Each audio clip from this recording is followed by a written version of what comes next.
I still remember the moment when the full weight of betrayal crashed down on me, when I realized that nothing was as it seemed. I was in our barren living room, the walls echoing with emptiness because we had sold everything for a so-called fresh start, and my laptop screen displayed that cruel line, "There is no job in London, is there?" My voice, once filled with hope, had turned into a barely audible whisper as I absorbed the truth. Messages between Daniel and a woman named Kate spilled across the screen, revealing months of calculated deception. In that instant, I felt the ground shift beneath me, as though every sacrifice, every tear shed in trust, was being systematically erased.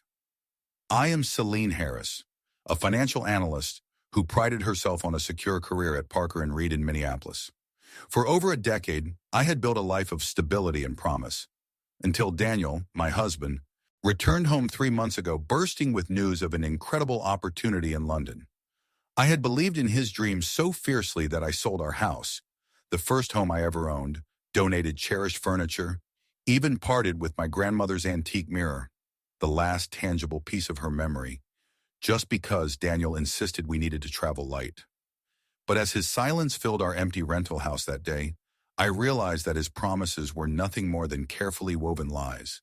The confrontation was inevitable. With a voice steadier now, tinged with a mix of anger and heartbreak, I demanded, "How long have you been planning this with her?" Daniel shifted uncomfortably, his eyes darting to the packed suitcase by the door. After a long, painful pause, he finally admitted, 8 months, Celine, Kate, and I. His confession shattered what remained of our shared past, revealing how meticulously they had stripped me of every safety net I had built.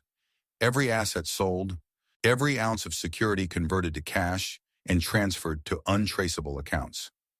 In that moment, my mind raced back to our early days, how I had once admired Daniel's drive at that financial technology conference in Minneapolis. How I had been swept up in his promises when he convinced me to invest my bonus in his fledgling consulting business instead of celebrating my promotion at Parker and Reed. I had ignored the subtle warnings, the late-night phone calls from the garage, the unexplained business trips, the relentless push to liquidate every bit of our life together. My cousin Na had even warned me over coffee last year, but love had blinded me to the truth. Now, sitting alone in our empty house, I felt a bitter clarity and a resolve hardening within me. I threw myself into uncovering the full extent of their deception. Every night, I pored over bank statements and email trails, my fingers trembling as I pieced together their elaborate scheme. While I was dismantling our life in Minneapolis, they were busy setting up a new one in Austin, using my money. A house bought in Kate's name just 3 days ago, a final nail in the coffin of my trust. Then came the text from Daniel. "I'm sorry it ended this way. I've left signed divorce papers with my lawyer. It's better for both of us. Quick and clean." His words, as cold as they were, confirmed that he believed this betrayal could be erased with a signature, as if ripping off a Band-Aid would heal the gaping wound he had inflicted.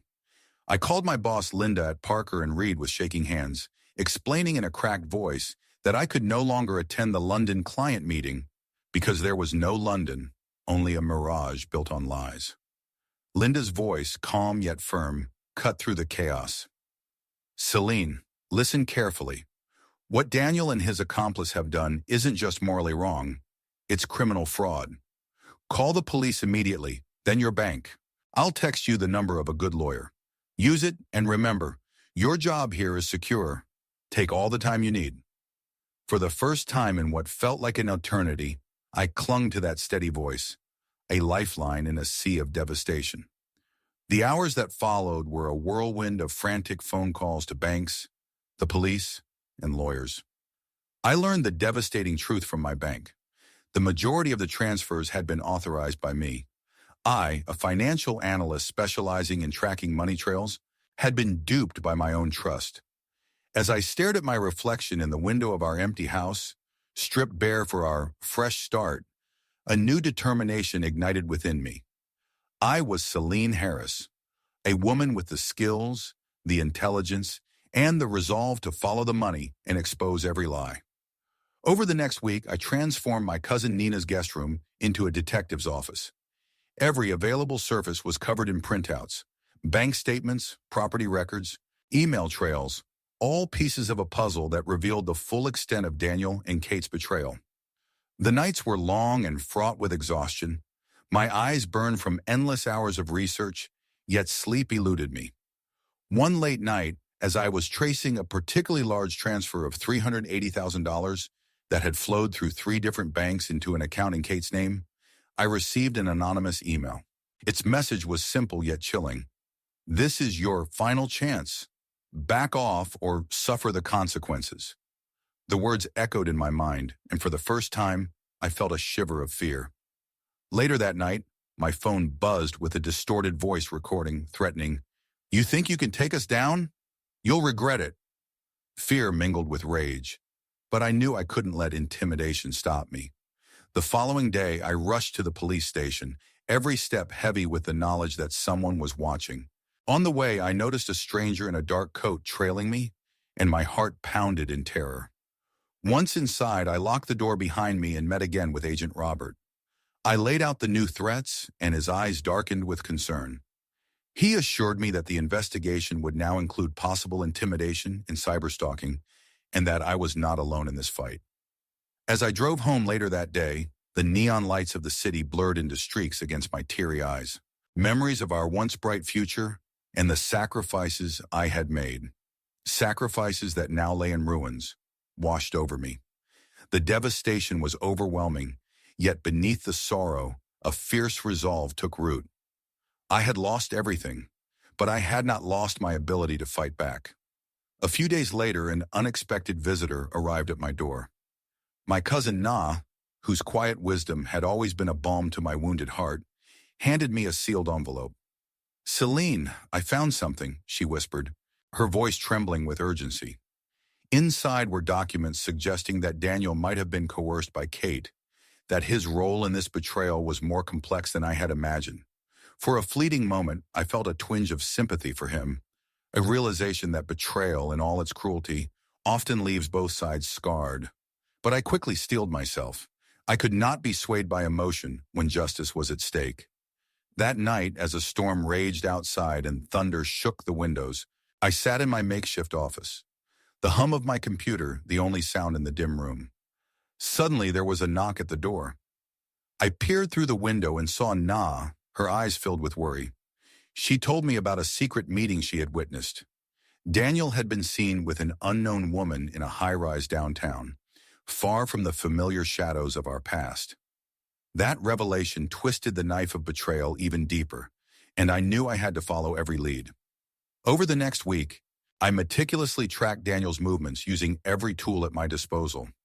I spent long hours in crowded downtown intersections, reviewing grainy surveillance footage, and piecing together whispered conversations caught on ambient recordings. Each new clue deepened the mystery, revealing a tangled web of deceit that extended beyond just our personal tragedy. The city, with its endless corridors of secrets, became both my battleground and my muse. Meanwhile, the investigation into Kate's fraudulent empire gained momentum. Agent Robert informed me that new leads pointed to a wider network of financial crimes. I received a call from another victim, a person whose life had been destroyed by Kate's charm and deceit. "Celine, I lost everything." The victim's voice trembled. "My life savings, my home, all gone." That call reinforced my resolve. I was not just fighting for myself, but for every soul who had been wronged by this elaborate con. I began attending therapy sessions to mend the psychological scars left by the betrayal. In those quiet, vulnerable moments with a compassionate counselor, I confronted the raw pain of misplaced trust and shattered dreams. Each session was a step towards reclaiming the parts of me that had been buried beneath layers of deception and heartache. I learned that every tear shed was a testament to my strength, and every moment of vulnerability was a precursor to rebirth. One particularly stormy evening, as rain pounded against the window panes and lightning split the sky, I sat in my new home, a modest haven that I had bought with my own hard-won money, and made a promise to myself. I typed out an email, sending yet another wave of damning evidence to the authorities this time. I vowed there would be no more running, no more hiding behind the facade of a fresh start. The night was long, and as I stared at the glow of my laptop, I could almost feel the walls of deceit crumbling around me. The climax of my investigation came unexpectedly. While working late one night, I received a phone call from Marcus, an old college friend now working at the bank where Kate maintained her newest account. Over coffee in a dim, quiet cafe, Marcus revealed that Kate had attempted one final desperate move, transferring millions in rapid, untraceable bursts to hide her trail. His eyes, filled with the gravity of the situation, warned me that this was the last chance to catch her red-handed. Together, we coordinated with the bank, and within hours, the system flagged the suspicious transfers, triggering an automatic freeze on Kate's accounts. It was a digital showdown, a race against time, and I felt every second like an eternity. As the net closed in, I received one last chilling text from Kate. "What did you do?" There was panic in her words, a stark contrast to the confident facade she had maintained for so long. I forwarded all the evidence to every victim I had identified, and one by one, they came forward with their own harrowing stories of betrayal and loss. That evening, Linda called with news that sent shivers down my spine. The FBI had contacted Parker and Reed, and soon I would be summoned for a meeting. The weight of what I had uncovered was immense. It was no longer just a personal vendetta, but a full-blown federal case. The meeting with the FBI was a blur of sterile conference rooms and meticulous questioning. I recounted every detail, every transaction, every sleepless night spent tracking the money. Agent Robert slid a document across the table, a dossier that exposed Kate's involvement in similar schemes across 3 other states. As I read the document, my heart pounded with a mixture of vindication and sorrow. Kate, the master manipulator, was not only a con artist but a key player in a sprawling criminal enterprise. And Daniel, my once trusted husband, might have been nothing more than a pawn in her game. Even as the FBI closed in on Kate, I continued my own investigation. One night, as I was reviewing a series of particularly damning emails, I noticed a recurring pattern, a series of transfers made every 3 days in exact amounts. It was a rookie mistake, a flaw in an otherwise flawless operation. I immediately flagged the pattern to Agent Robert, who confirmed that it provided the missing link to track the entire operation. In that moment, I felt a surge of triumph, like a dark secret being unearthed in the depths of a forgotten diary. Yet amidst these victories, new dangers emerged. I began receiving anonymous threats not just online, but on my doorstep. One evening, I found a note taped to my door in crude handwriting: "Stop or suffer the consequences." The threat was clear, and for the first time, I truly understood that the forces I was up against were willing to go to any lengths to protect their secrets. Despite the fear, I pressed on, fueled by a determination that burned brighter than the terror that sought to paralyze me. The final confrontation came unexpectedly. After a sleepless night filled with relentless work and haunted by the memory of every loss, I received a call from Daniel. His voice, once so confident, now trembled with defeat. "Kate's trying to empty the frozen accounts at Meridian Bank," he said, his tone a mixture of resignation and panic. "She's making a scene, and I have nothing left." I could hear the desperation in his words, a stark contrast to the man I once knew. Without hesitation, I arranged to meet him at a crowded coffee shop, a public stage where truth and betrayal would finally collide. When Daniel arrived, he looked like a ghost of his former self, haunted, vulnerable, and broken. "Kate's gone," he murmured, sliding a USB drive across the table. "I kept records of everything, every transaction, every conversation. I thought I could use it as insurance, but she was always 10 steps ahead." I stared at him, feeling a mix of pity and righteous anger. In that moment, I knew there was no going back. I picked up the USB drive, and as I dialed Agent Robert on my phone, I declared with unwavering resolve, "I have everything you need." Daniel's face drained of color as he realized the final blow had been struck. Betrayal had finally met its match. In the aftermath, as Kate's empire crumbled and the FBI closed in on her in Miami, I sat in the quiet of my new home. A modest house that I had fought so hard to claim as mine. The courtroom scenes were surreal. I watched from the back as Daniel, cooperating with authorities, received a lighter sentence, and Kate was led away in handcuffs. I felt a profound sense of closure, not of triumph over others, but of reclaiming my life.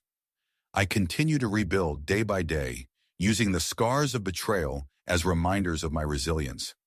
My new role at Parker and Reed as head of the fraud detection unit has given me purpose and a platform to help others avoid the same fate. The journey has been brutal, filled with nights of fear, days of relentless investigation, and moments of raw vulnerability. Yet, in every tear, every sleepless moment, I found the strength to rise. After the storm, I embraced the gentle promise of a new beginning. In the quiet hours of early spring, I transformed my modest house into a sanctuary of hope, a place filled with soft light, warm colors, and the delicate scent of blooming flowers. I painted the walls in hues that mirrored the sunrise and carefully arranged potted plants that whispered of growth and resilience. Each corner of my home became a testament to the beauty that emerges when we dare to rebuild. I began attending local community gatherings and enrolled in art classes, where I found solace and inspiration among kindred spirits. Laughter, shared stories over steaming cups of coffee, and long walks under sunlit skies slowly stitched my heart back together. I also started volunteering at a local charity that supported victims of financial fraud, channeling my own pain into empowering others to reclaim their lives. With every small act of kindness and every genuine connection, I reclaimed a piece of myself, proving that the scars of yesterday could give way to the vibrant tapestry of a new, beautiful life. Each day I rise with a grateful heart, knowing that I am no longer defined by betrayal, but by the strength and creativity that have allowed me to blossom anew. Now as I stand in my kitchen, raising a glass to the woman I have become, a woman who turned betrayal into a battle for justice, I invite you, my readers, to share your stories of resilience. Have you ever been pushed to the edge by betrayal, only to discover a strength you never knew existed? Let's come together and remind each other that even in the darkest nights, the dawn of a new beginning is always within reach.